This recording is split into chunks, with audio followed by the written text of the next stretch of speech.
Buonasera a tutti. L'Organizzazione Mondiale della Sanità, l'OMS, definisce la salute mentale come uno stato di benessere in cui ogni individuo realizza il proprio potenziale, è in grado di far fronte agli eventi stressanti che la vita gli propone, è in grado di lavorare in modo produttivo e fruttuoso ed è in grado di fornire un contributo alla comunità dove vive. Secondo sempre l'OMS, il disagio mentale rappresenta una questione centrale della sanità.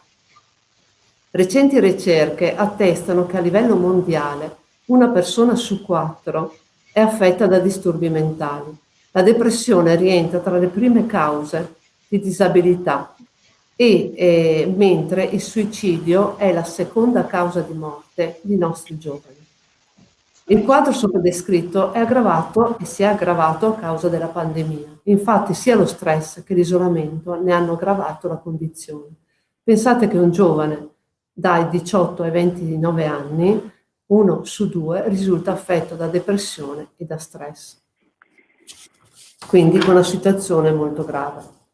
In Veneto la riorganizzazione delle aziende USL ha comportato una riduzione delle strutture. Pensate che siamo passati, i servizi di salute mentale sono passati da 21 dipartimenti a 9 e da 29 unità operative complesse a 20.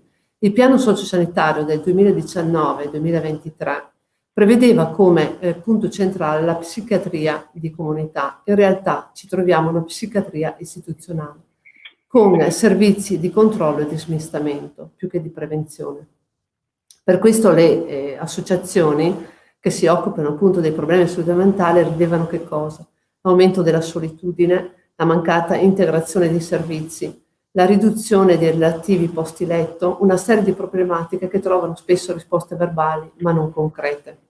Inoltre le medesime associazioni rilevano che pazienti oltre i 45 anni si dà quasi per scontato la loro istituzionalizzazione e quindi non si fanno quasi più progetti per il loro reinserimento.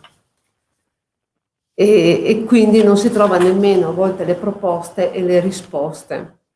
In Veneto la cosa principale su cui noi stiamo lavorando è che per la salute mentale la nostra regione prevede un finanziamento fino al 5% del fondo sanitario, quando in realtà dovrebbe essere del 5%, e come prevede l'indirizzo nazionale, tanto che la nostra regione spende circa il 3%, quindi molto al di sotto di quelle che dovrebbe essere l'indicazione.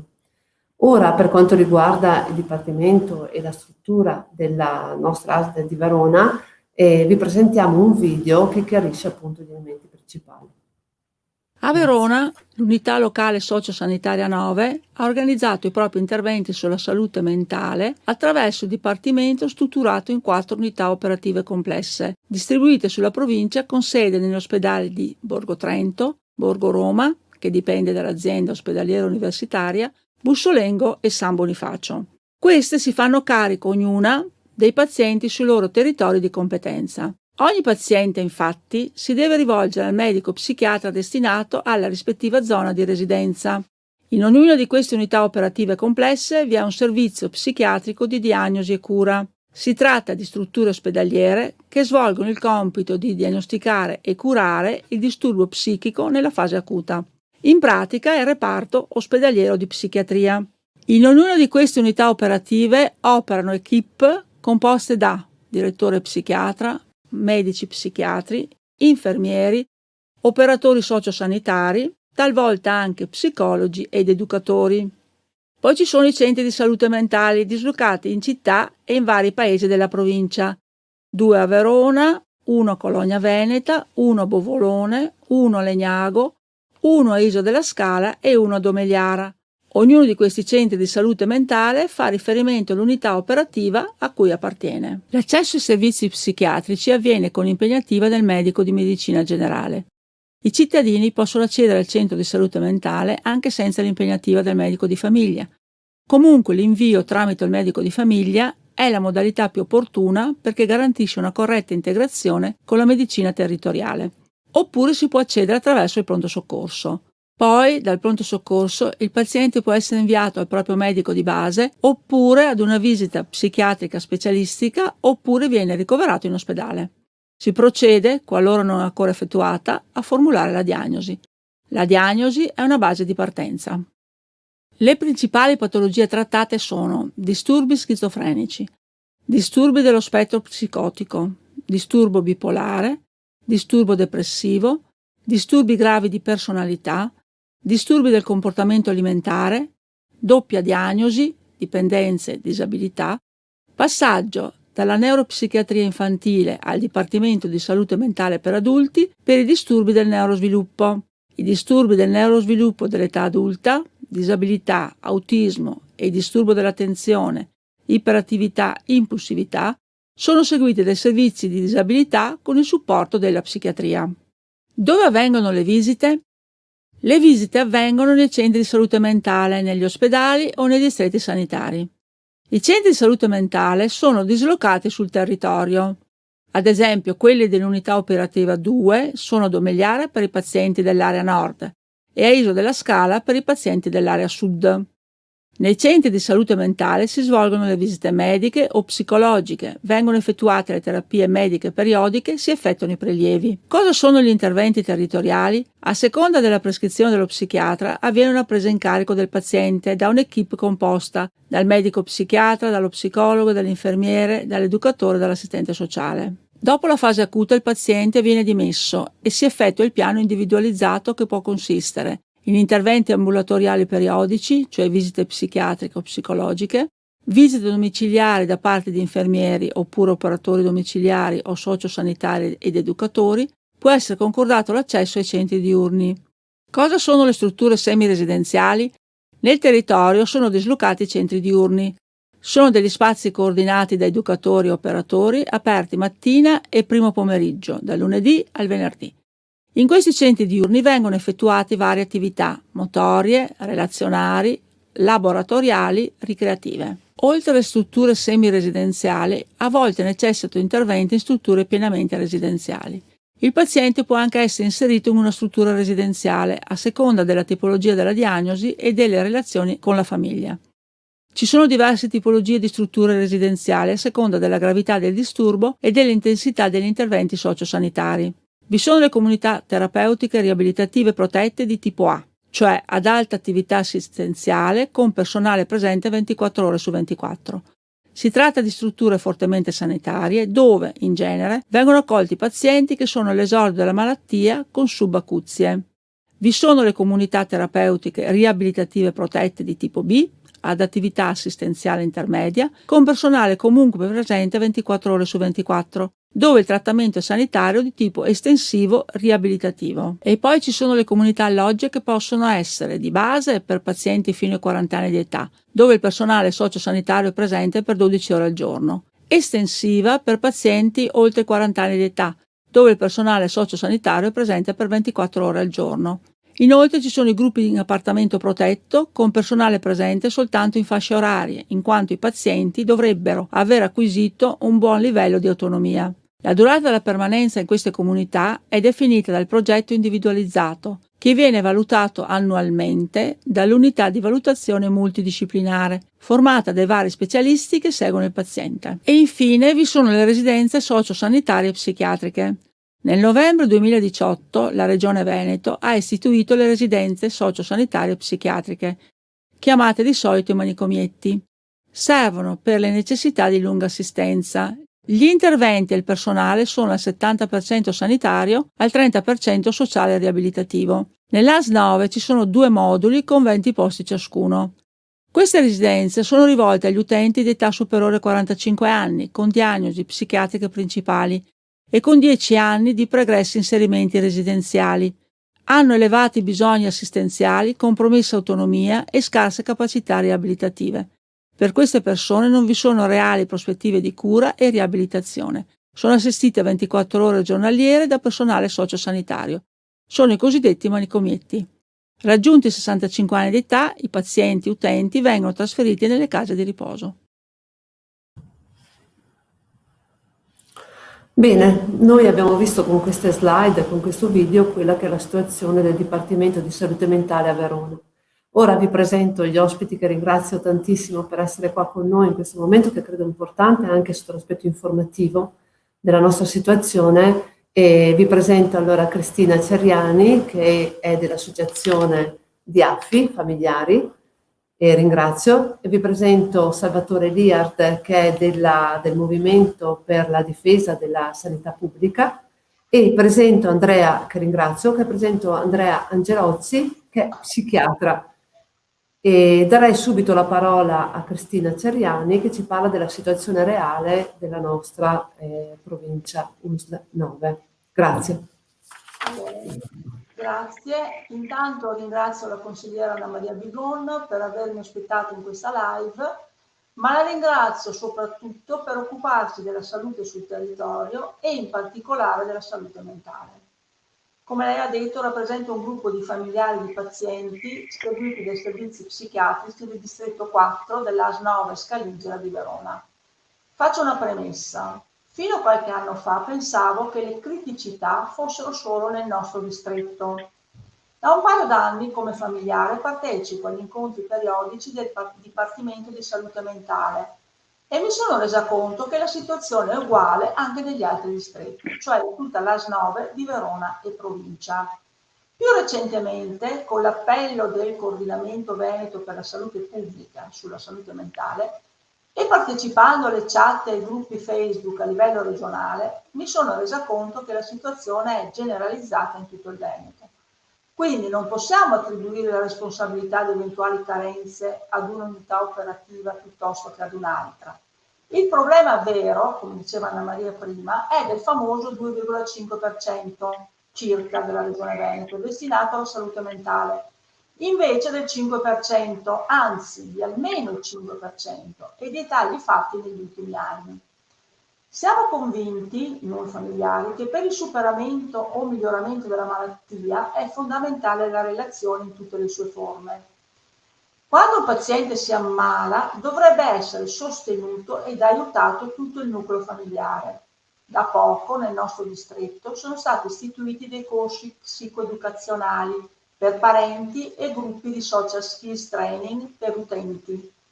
Un passo in avanti, ma è ancora poco per sostenere le famiglie e i pazienti stessi.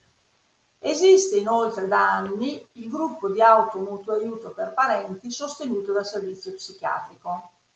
Nel passaggio dalla neuropsichiatria infantile alla psichiatria spesso si ha il vuoto per i disturbi del neurosviluppo, autismo e disturbo dell'ADHD, disturbo dell'attenzione, iperattività e impulsività. Solo recentemente si sta facendo qualcosa, ma mancano ancora gli ambulatori di diagnosi e cura specifici per i maggiorenni. Gli psichiatri che se ne sono andati in pensione o trasferiti altrove sono stati solo in parte sostituiti. È chiaro che se manca personale medico, anche i medici fanno quello che riescono. A questo aggiungiamo le assenze per la quarantena o positività del personale e possiamo ben capire che in questi periodi di Covid si possa lavorare soprattutto in emergenza. Le attese per la prima visita psichiatrica tramite impegnativa sono lunghe. Per accedere ad una visita psicologica ci vuole il benestare dello psichiatra. In questa situazione chi ha i mezzi si rivolge ai privati. Se un paziente è in carico ai servizi, i controlli con lo psichiatra sono periodici, mensili oppure anche dopo 60 giorni. Durante una visita psichiatrica la prima cosa che viene prescritta è il farmaco, anche se qualcuno chiede solo consulenza psicologica. Certo, il farmaco può tamponare situazioni transitorie, ma se non si va alla radice della sofferenza non risolviamo il problema. E anche la prescrizione della terapia minima efficace può avvenire solo se lo psichiatra segue il paziente in periodi molto ravvicinati, ma in questa situazione di carenza dei medici è praticamente impossibile. Per ogni paziente dovrebbe essere dato il piano individualizzato, ma spesso si risolve in visite psichiatriche periodiche che si ripetono per mesi e per anni, mantenendo inalterata la terapia farmacologica.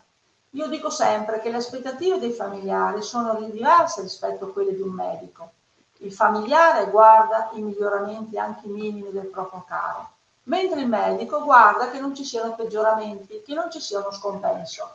E questa visione diversa, dal mio punto di vista, ha una valenza rilevante.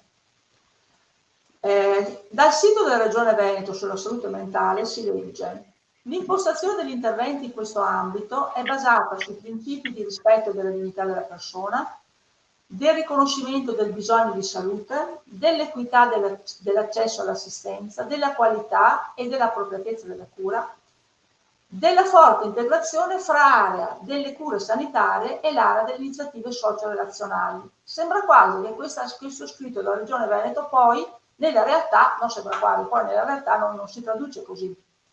Perché l'intervento farmacologico dovrebbe andare di pari passo o con la psicoterapia o con l'inserimento sociale o con entrambi, a seconda delle risposte del paziente. Ma ciò non avviene o avviene solo raramente. Nell'ultimo periodo abbiamo notato un turnover di psicologhe. Speriamo che in futuro ci sia una maggiore stabilità. Ma comunque una psicoterapia, per essere efficace, dovrebbe avere una cadenza settimanale. Purtroppo anche questo non avviene.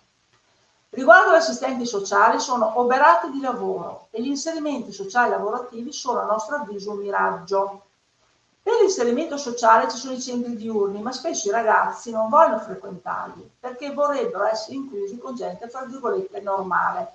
Certo, inclusione vuol dire inserimento fra persone diverse.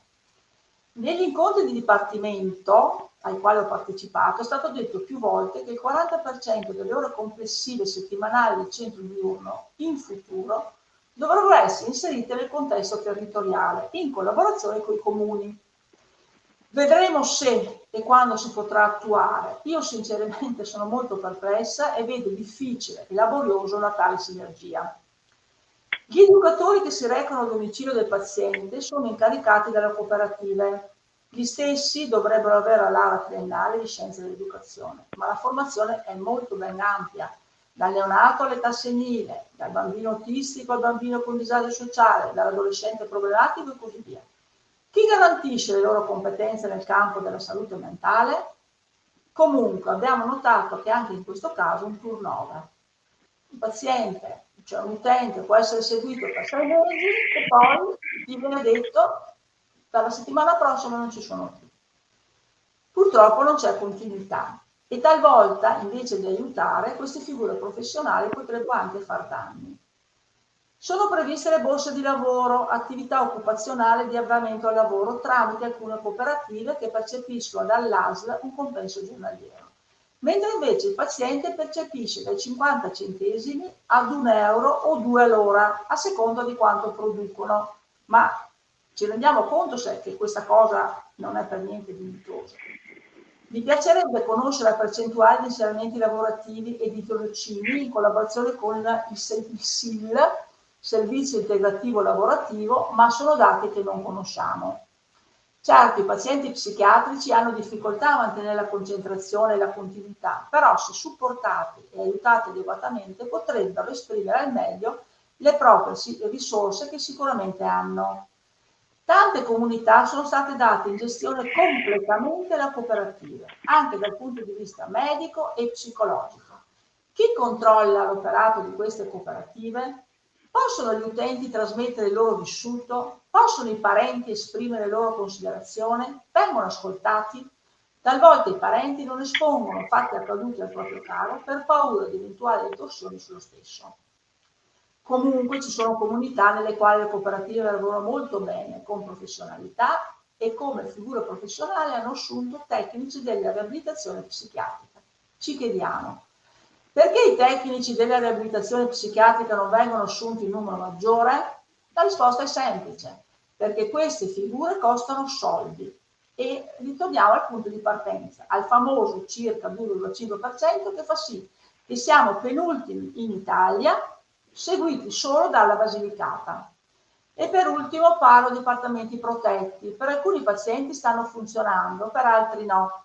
A nostro avviso ci vorrebbe un passaggio intermedio fra comunità e appartamenti, e cioè potrebbe essere utile che per un periodo il paziente potesse frequentare ancora alcune attività della comunità di provenienza, altrimenti si ha uno sradicamento netto delle relazioni costruite e questo per i soggetti più fragili può essere destabilizzante.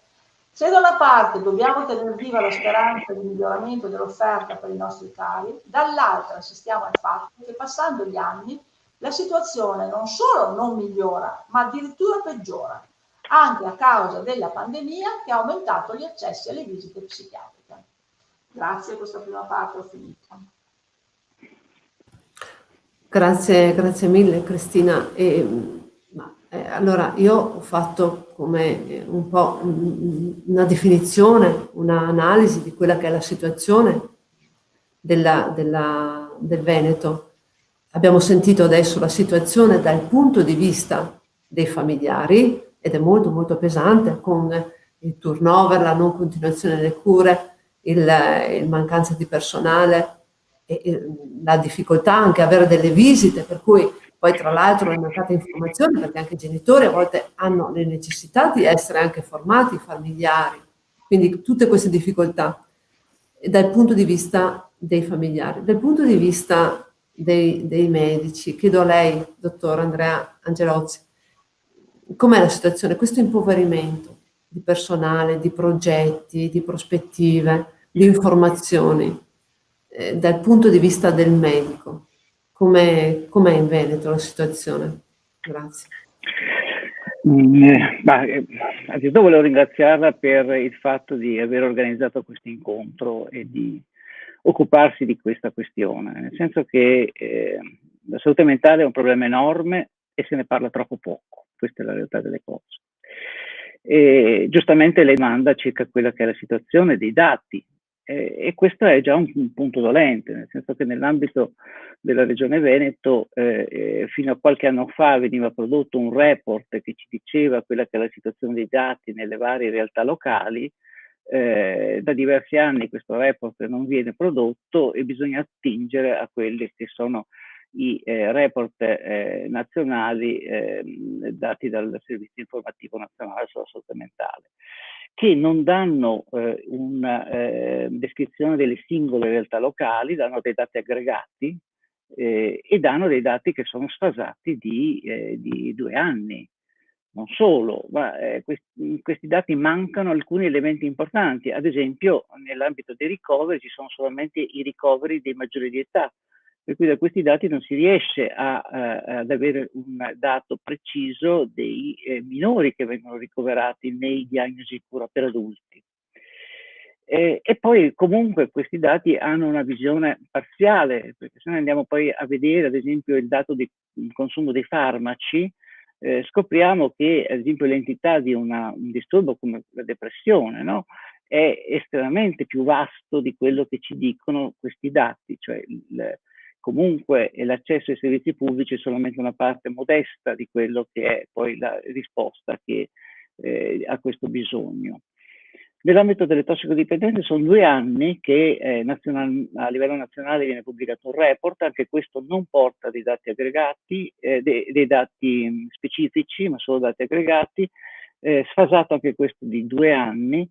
La Regione non ha mai prodotto, che io sappia, un report sulla situazione delle realtà locali. Nell'ambito della neuropsichiatria infantile abbiamo ancora meno. La Regione non ha prodotto dati e a livello nazionale esiste un unico report con dei dati aggregati sulla realtà nazionale, in cui non c'è nessun riferimento specifico alle singole regioni. Che cosa ci dicono questi dati per quello che riusciamo appunto a vederci dentro? Ci dicono che, sì, lo sapevamo, l'ha già accennato, sono diminuite le unità operative complesse, sono diminuiti i dipartimenti e questo ha significato una contrazione delle strutture in ambiti sempre più vasti e quindi con una maggiore distanza rispetto a quelle che poi sono le realtà effettive del territorio. Sappiamo che sono diminuiti i posti nei reparti pubblici a conservazione e anzi incremento di quelli nelle strutture private. Sappiamo che sono aumentate le comunità, specialmente quelle a bassa intensità e quelle estensive riservate ai pazienti cronici, sostanzialmente un processo di progressiva istituzionalizzazione, e sono state per giunta create queste ulteriori strutture, no? I vari manicomietti. Sappiamo che c'è un uso generalizzato dei reparti per adulti per ricoverare minori. Non parliamo di 17enni, parliamo di 14enni, 13enni, e parliamo di diverse centinaia di pazienti all'anno, quindi non è un numero irrilevante. Per quanto riguarda il personale, abbiamo livelli più bassi rispetto a quella che è la media nazionale in tutti gli ambiti. Abbiamo 2/3 degli psichiatri rispetto alla media nazionale, metà degli psicologi, terapisti di riabilitazione, anche questi metà, assistenti sociali. Gli unici che sono rappresentati 4 volte di più della media nazionale sono gli OSS, operatori di teleassistenza, e che però hanno delle grosse limitazioni nello svolgere attività di tipo terapeutico e riabilitativo, perché non è il loro compito, sono operatori di teleassistenza. Per cui riguarda la spesa nel 2019 è scesa al 2,24% rispetto al Fondo Sanitario Regionale, e questo ci colloca ai livelli più bassi in Italia insieme con la Campania. Teniamo presente che la media nazionale va sul 3,2% nel 2019 e che ogni % di fondo sanitario regionale sono circa 90 milioni. Quindi questo ci dice la differenza economica rilevante fra quello che in realtà viene speso per la psichiatria annualmente e quello che in realtà andrebbe speso.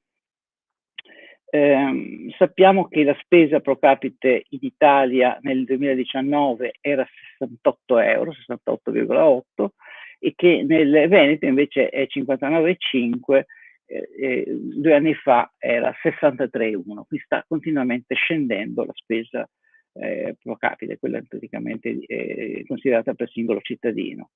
Di questa spesa è aumentata quella ospedaliera, e dato che i posti pubblici sono diminuiti, ovviamente è una spesa che riguarda soprattutto i privati, e sta aumentando in maniera molto forte quella delle strutture residenziali, perché aver incrementato i posti, nonostante le rette siano state diminuite, di fatto sta aumentando la spesa, tant'è vero che la Regione è stata,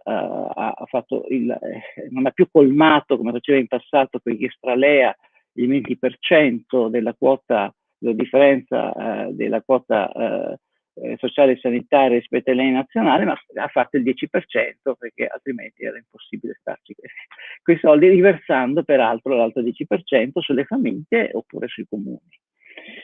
C'è un impoverimento generale del progetto. Gli unici sforzi che hanno caratterizzato la Regione in questi anni è stato un'attenzione per le REMS e per gli autori di reato, che è un problema senz'altro importante, ma poi alla fine si tratta di qualche centinaia di pazienti rispetto ai 70.000 che sono seguiti annualmente nei servizi. C'è stato un'attenzione soprattutto per quel che riguarda appunto gli aspetti istituzionali, cioè che sostanzialmente creare luoghi dove mettere i pazienti. Ecco, su questo devo dire che c'è stata molta attenzione e molta attività. Altri documenti che la Regione ha prodotto sono documenti appunto ricchi di interessanti spunti, che però non avevano assolutamente una possibilità di realizzazione data le carenze di personale. È inutile fare di bellissimi progetti, no? I vari percorsi terapeutici riabilitativi, se poi in realtà queste cose non possono essere fatte perché non c'è il personale per farle. E poi ci sono stati anche documenti molto discutibili, quello sulla contenzione, quello sulla neuropsichiatria infantile, che ha sancito che i minori possono essere ricoverati, anzi devono essere ricoverati nei reparti per adulti. E non è stata data alcuna particolare attenzione alle modalità comprovate, quando parla appunto dell'inserimento fra persone normali, fra virgolette, e di una dignità del lavoro. Mi viene da pensare che solamente in 2 USL è stata con fatica costruito una modalità di inserimento lavorativo fatta appunto su queste basi, e che fra l'altro consente un facile inserimento lavorativo dei pazienti con problematiche psichiatriche, ma progetti di questo tipo poi non hanno avuto alcun seguito in regione. Quindi questo è il quadro della situazione.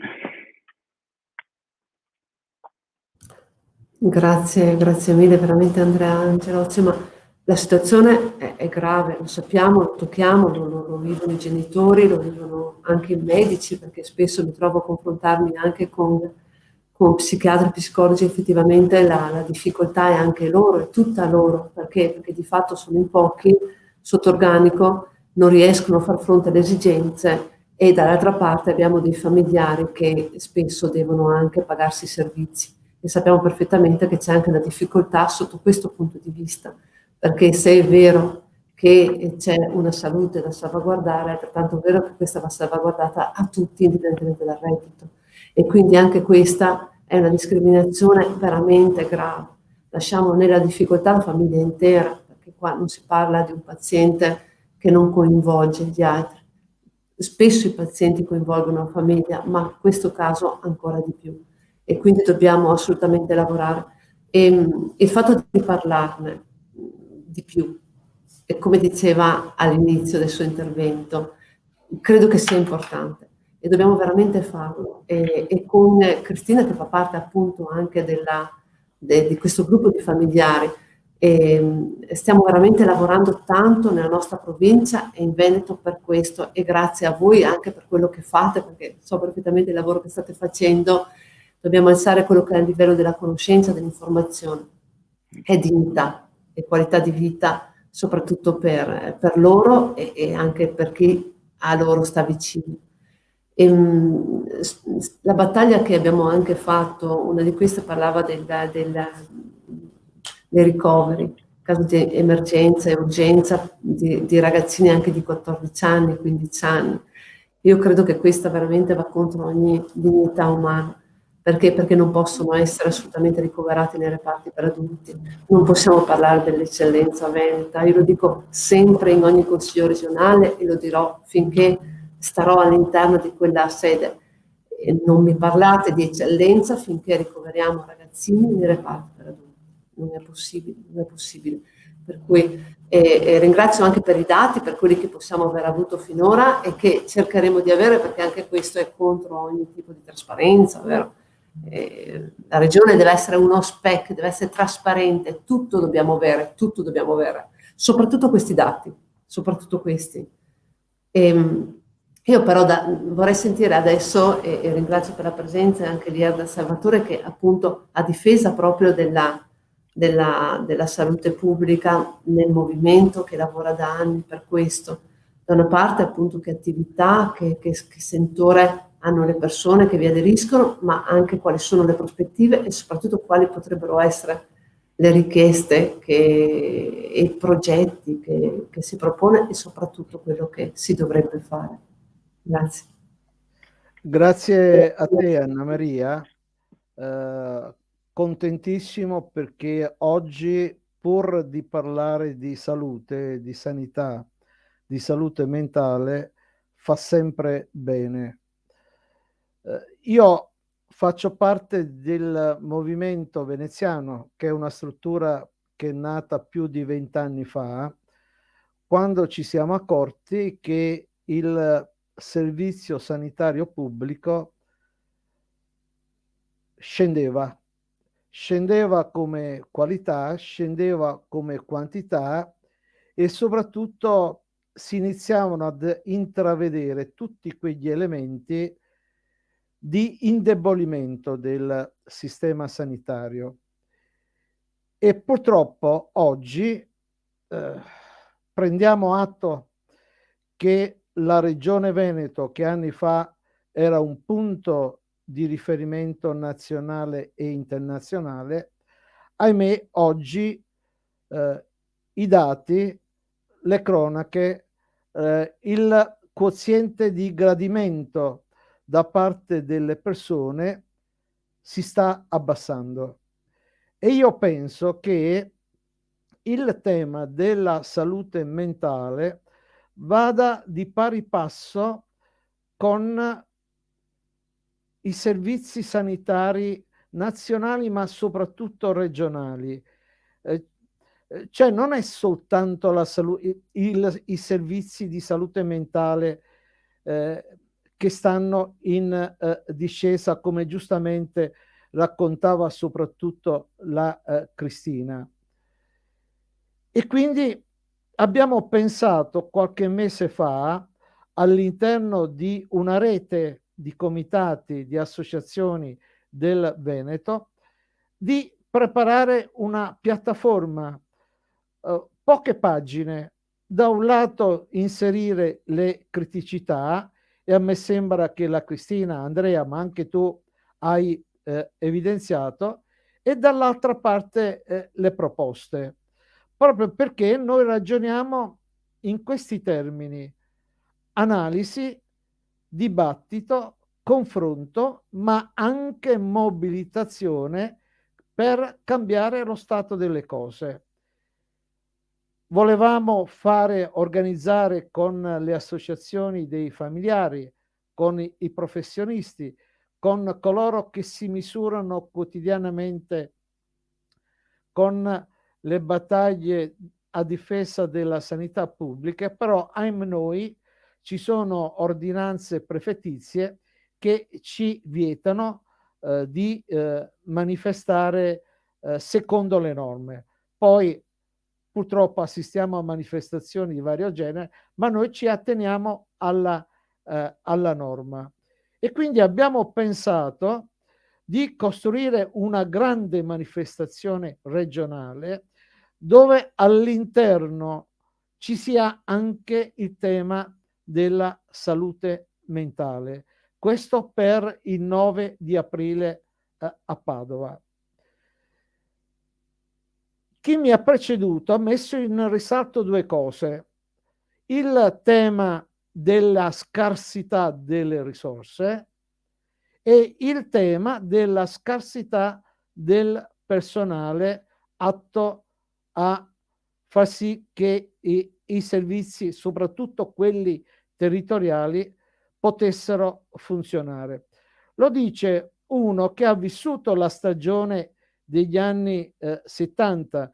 Ricordo che a Venezia abbiamo chiuso 2 plessi manicomiali, quello di San Clemente e quello di San Servolo, perché veniva fuori sta rivoluzione, il modo di fare psichiatria, grazie a Basaglia, che metteva al centro la persona e non la prestazione a cottimo, perché purtroppo oggi i professionisti, gli psichiatri, gli psicologi, gli infermieri devono lavorare a cottimo, secondo il numero delle prestazioni che si fanno in una determinata giornata. Allora io penso che al di là delle rivendicazioni sacrosante, soldi e personale, noi dovremmo ragionare proprio sul progetto della persona. Purtroppo questa regione, a mio avviso, ma lo diceva anche Andrea, lavora molto sui muri, con il principio dove metto il matto, ma non secondo il principio come curo il matto, come faccio a fare prevenzione, come faccio a fare riabilitazione, e no a chiuderlo nel manicomietto e poi dal manicomietto alla casa di riposo in RSA a morire. Allora il punto, secondo me, è questo, che assieme comitati, associazioni, familiari, professionisti, mettere in campo questa nuova metodica di lavoro e di intervento politico sociale, la persona al centro della programmazione socio-sanitaria. Cioè, a nostro avviso, ogni soggetto preso in carico deve essere considerato titolare dei diritti, con un percorso terapeutico abilitativo personalizzato ed essere seguito da una equipe multiprofessionale individuata dal centro di salute mentale, che deve funzionare H24, e invece purtroppo man mano più tempo passa e più vengono ridotti gli orari dei centri di salute mentale, che sono il fulcro, il punto dove la persona può essere sicuramente inserita in un contesto non soltanto farmaceutico, ma in un contesto sociale. E noi dovremmo approfittare del PNRR per quanto riguarda la missione numero 5, quella della coesione sociale, e la missione numero 6 della salute, per far sì di avere anche la strumentazione, oltre che i soldini, per far sì che questo progetto possa essere alimentato. E purtroppo i segnali già sono negativi da parte della regione, ad esempio, che ha individuato, ha allocato le case della comunità, alcune, negli ospedali. Non hanno capito un cavolo, oppure fanno capire di non capire. Utilizzano il PNR non per potenziare i servizi territoriali, ma addirittura per tagliare. È una logica inaccettabile, inaccettabile. Pertanto io penso che se riusciamo assieme, senza divisioni, ma far sì che questa persona, non il matto, la persona possa essere messa al centro, possa essere integrato. E qui chiudo. Un altro elemento, Anna Maria: dobbiamo lavorare seriamente sulla integrazione socio-sanitaria. Non possiamo assistere alla separazione, a questi due binari che di fatto non si incontrano mai. Se questo è vero, io penso che anche nel Veneto, dove purtroppo la salute mentale, ma non è solo la salute mentale, non voglio elencarvi i consultori familiari, i servizi per le dipendenze che stanno tagliando.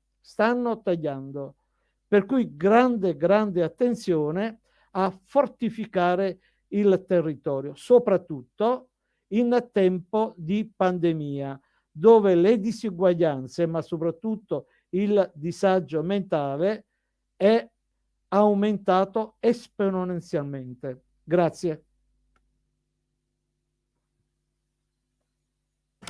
Grazie mille a te per l'intervento. Effettivamente, insomma, credo che i punti cardine sono proprio questi: mettere al centro la persona, fare l'integrazione socio-sanitaria, deve essere integrato, non possiamo costruire muri, ma fare servizi, progetti in modo tale che queste persone abbiano una possibilità di integrazione nel mondo reale. Non dobbiamo assolutamente puntare all'istituzionalizzazione, perché se noi andiamo avanti solo con il farmaco, sappiamo che dopo 40 anni, 45, difficilmente potremmo risolvere il problema. Per cui dobbiamo puntare tantissimo sulla prevenzione, sull'integrazione, e il piano nazionale potrebbe essere veramente una risorsa. Noi abbiamo chiesto che venga discusso in un consiglio regionale, perché altrimenti non saremo neanche coinvolti, e verrà probabilmente fatto fra 2 o 3 settimane. Abbiamo chiesto anche delle audizioni, ne abbiamo parlato in commissione, e su tante cose, insomma, dovremo fare le nostre osservazioni, e su questo condivido con quanto tu hai detto.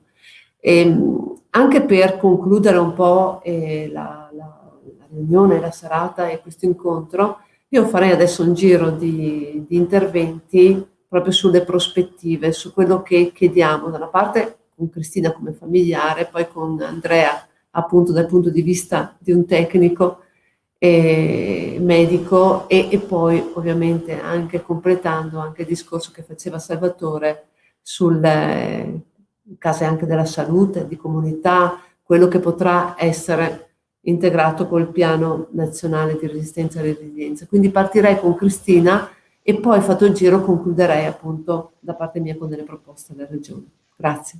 Allora, grazie. Allora, noi abbiamo pensato un po' le proposte per i primi interventi urgenti, ma sicuramente assunzione delle figure sanitarie che mancano, anche se i costi saranno molto elevati e i tempi molto lunghi. Poi realizzazione del reparto ospedaliero per i minorenni. Poi, parlo per Verona, era stata prevista la realizzazione di una comunità terapeutica di tipo A per giovani agli esordi della malattia, però successivamente ci hanno detto che serve una partecipazione dell'AS9 alla spesa, quindi se fosse possibile, insomma, fare questa realizzazione di questa comunità terapeutica. Poi stanziamento di soldi per interventi a sostegno delle famiglie, e poi anche a noi sarebbe molto importante stanziare dei soldi per la realizzazione di progetti adatti ai nostri utenti. Però capiamo che sono interventi che richiedono risorse, molte risorse e tempi lunghi.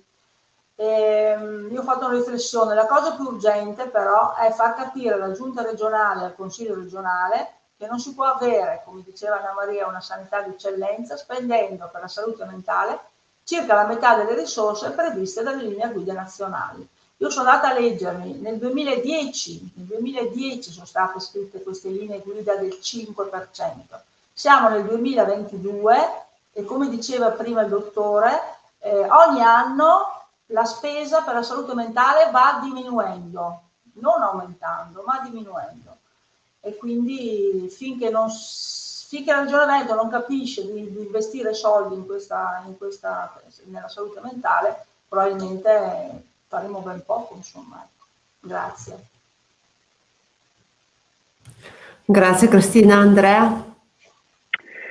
Ma, io ripercorrerei esattamente le cose che cui avevo accennato prima. Allora, occorre capire bene com'è la situazione, quindi occorre gestire diversamente i dati, occorre che la regione prenda atto che i dati vanno tempestivamente restituiti a quelli che ne sono i legittimi possessori, cioè i cittadini, in maniera che tutti abbiano chiaro che cosa in effetti sta succedendo in maniera contestuale, perché riguarda sia i tempi sia i luoghi. Seconda cosa, bisogna cominciare con una cultura diversa, occorre appunto una cultura nuovamente orientata al territorio, all'integrazione, alla comunità, alla cura, una cura che tenga presente anche di quello che effettivamente si sa su quello che è utile, non semplicemente tenendosi a quelle che sono delle abitudini di un passato, certe volte molto, molto vecchio. E questa cultura richiede anche di ridefinire quelli che sono gli assetti delle unità operative e dei dipartimenti, perché un'estensione di questo tipo è problematica nella sua gestione, porta solo a un impoverimento dei centri di salute mentale. Bisogna ragionare sulle necessità di posti letto, bisogna cominciare sul serio a ragionare per quel che riguarda i reparti neuropsichiatria infantile, che sono una necessità di cui bisogna tenere conto. Occorre una reale politica del personale, quindi bisogna mettersi a ragionare su che cosa i LEA chiedano realmente, deve essere assicurato come diritto ai cittadini, che cosa serve per poter assicurare questi diritti e che cosa serve all'interno di un progetto, di una visione della salute mentale che non sia appunto una visione molto ristretta a una trincea di difesa sulle istituzioni neomanicomiali. Va ridisegnata anche quella che è la commissione regionale e quelli che sono i gruppi tecnici, che molto spesso non sono gruppi tecnici, ma sono soprattutto gruppi di rappresentanza. Quando si scrivono dei documenti tecnici occorre che ci siano delle adeguate competenze nell'ambito scientifico e occorre soprattutto che ci sia la parola dei diretti interessati, quindi un ruolo molto più forte perché riguarda i pazienti, i cittadini e le famiglie. Queste secondo me sono le cose su cui bisognerebbe cercare di investire nel futuro. Ho finito, grazie. Grazie carissimo Andrea, chiarissimo. Salvatore, tu vuoi magari concludere anche l'intervento che anche prima avevi già iniziato a dire sulle prospettive e le richieste, che poi, grazie. Io però, Anna, volevo soffermarmi su due cose ancora. io penso che sia maturo il tempo dove poter dare valorizzazione alla parola partecipazione. Non è possibile che le aziende sociosanitarie locali, la stessa regione, siano elementi di proprietà privata, per cui accedere ai dati è impresa quasi impossibile. Chiedere un confronto con la 5ª commissione regionale è impossibile, ma sono dotati anche di maleducazione perché non ti rispondono nemmeno né la 5ª commissione né l'assessora alle politiche sociali. Quindi la prima cosa, una delle cose fondamentali, un po' come avviene nella compilazione dei piani di zona, abbiamo perso tanto e tanto tempo 2 anni fa nella preparazione assieme ai comuni, assieme al terzo settore, assieme alle USL, nella compilazione dei piani di zona che contemplano 6 aree di intervento, tra cui la salute mentale, poco funzionali, ma almeno le associazioni, i familiari avevano diritto di parola. Poi c'è un secondo aspetto.